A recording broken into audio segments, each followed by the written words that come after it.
Good evening, I'm Steve Johnson. Be sure to get our app on your smartphone or tablet. You can also watch the Dove on our website or on our Roku channel.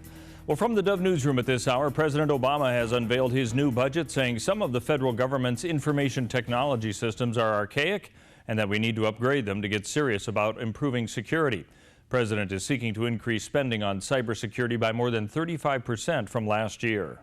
My budget includes more than $19 billion for cybersecurity, which is up by more than 1/3.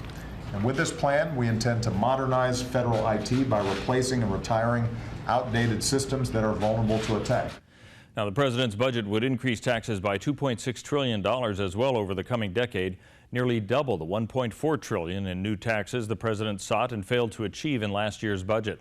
Republicans are making clear that many of the president's budget recommendations won't pass Congress. Republican lawmakers in the Oregon legislature are working to slow down the volume of major bills the majority Democrats would like to put up for a vote during the 35-day session.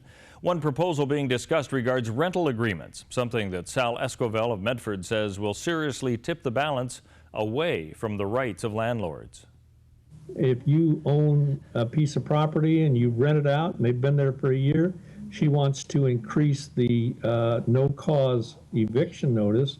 It went from 30 days to 60 days, and she wants to make it from 60 days to 90 days.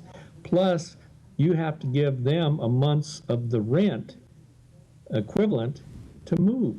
That is, of course, in reference to Governor Kate Brown's proposal. In order to garner support for the bill, the provision for the landlords covering moving costs has been dropped. This week, that bill is in committee. Well, television shows wrap up law enforcement investigations in 58 minutes or less. Real life takes more time. That's a case for the investigation of the death of Todd Ragsdale.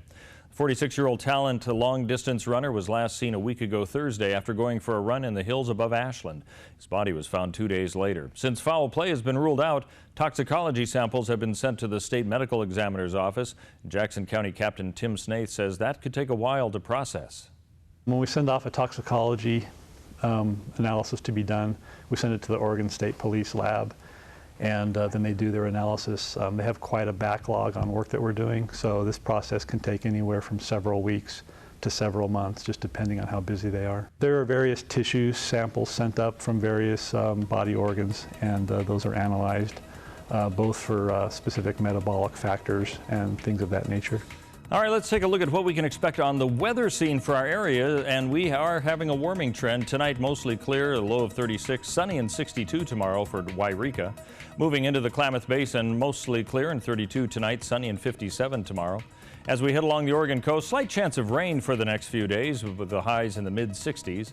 In the Bend area of central Oregon, partly cloudy tonight, 61 both Wednesday and Thursday, and lows will be above the freezing mark.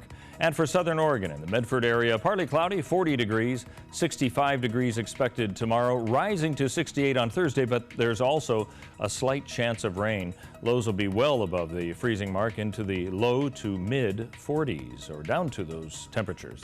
That's a look at news and weather. You're up to date here on the Dove.